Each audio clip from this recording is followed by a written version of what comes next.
Kris Aquino may simpleng binitawan na salita tungkol sa kredibilidad ni OG Diaz. Maraming mga tagahanga ang nagalak sa update ni Kris Aquino tungkol sa kanyang kalusugan na ibinahagi niya sa panayam kasama si OG Diaz. Nagdulot ito ng kagalakan sa marami dahil sa positibong balita na ipinaalam ni Kris matapos ang 2 taon niyang pananatili sa Estados Unidos, kung saan natagpuan niya ang tamang gamot para sa kanyang 5 autoimmune disease. Sa panayam na ito, ipinahayag ni Kris ang kanyang pasasalamat sa pagkakaroon ng magandang resulta sa kanyang kalagayan matapos ang matagal na pakikibaka. Napag-alaman din niya ang mga tamang gamot na epektibo para sa kanyang kondisyon, na nagdulot ng tuwa at pag-asa sa kanyang mga taga-suporta. Bukod dito, ipinahayag din ni Kris Aquino ang kanyang suporta kay OG Diaz, na isa ring kilalang personalidad sa industriya ng showbiz. Binanggit niya ang kanyang paghanga sa kredibilidad ni OG, na malaki ang naging kontribusyon sa industriya at nagtagumpay sa kanyang larangan. May ilang netizens naman ang nagpahayag ng kanilang opinyon ukol dito, na tila may mga pahiwatig kay Bea Alonzo, isang kilalang aktres na kamakailan lang ay nagpahayag ng pagkadismaya sa ilang mga komento ni OG Diaz. Hindi may iwasang magkaroon ng mga reaksyon mula sa iba't ibang sektor ng lipunan ang ganitong mga pangyayari,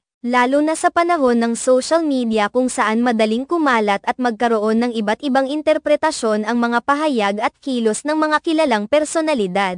Sa kabila ng mga ito, patuloy pa rin ang suporta at pagmamahal ng mga tagahanga kay Kris Aquino, na patuloy na nagbibigay inspirasyon at positibong mensahe sa kanyang mga tagahanga, hindi lamang sa larangan ng showbiz kundi pati na rin sa personal na buhay. Ipinakikita ni Kris ang tapang at determinasyon na harapin ang mga hamon ng buhay. Sa kabuuan, ang mga pangyayaring ito ay nagbibigay diin sa kahalagahan ng pagkakaroon ng tamang impormasyon at pagpapahalaga sa bawat salita at kilos na ginagawa ng mga pampublikong personalidad.